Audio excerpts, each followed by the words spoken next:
where our Constitution was drafted and signed. It wasn't a perfect document.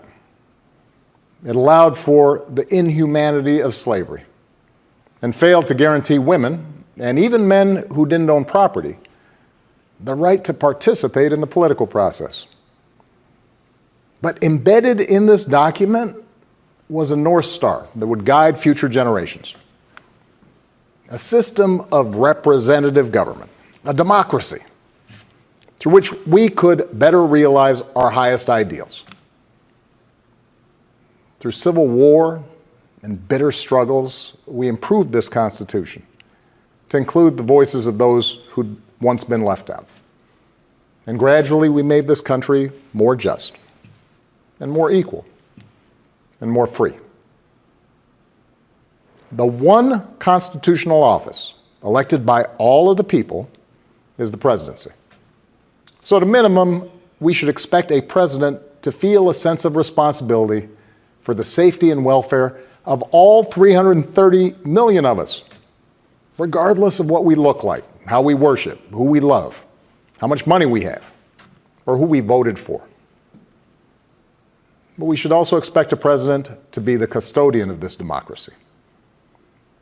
We should expect that regardless of ego, ambition, or political beliefs, the president will preserve, protect, and defend the freedoms and ideals that so many Americans marched for, went to jail for, fought for, and died for. I have sat in the Oval Office with both of the men who are running for president. I never expected that my successor would embrace my vision or continue my policies. I did hope, for the sake of our country, that Donald Trump might show some interest in taking the job seriously, that he might come to feel the weight of the office and discover some reverence for the democracy that had been placed in his care. But he never did. For close to 4 years now, he has shown no interest in putting in the work, no interest in finding common ground, no interest in using the awesome power of his office to help anyone but himself and his friends. No interest in treating the presidency as anything but one more reality show that he can use to get the attention he craves.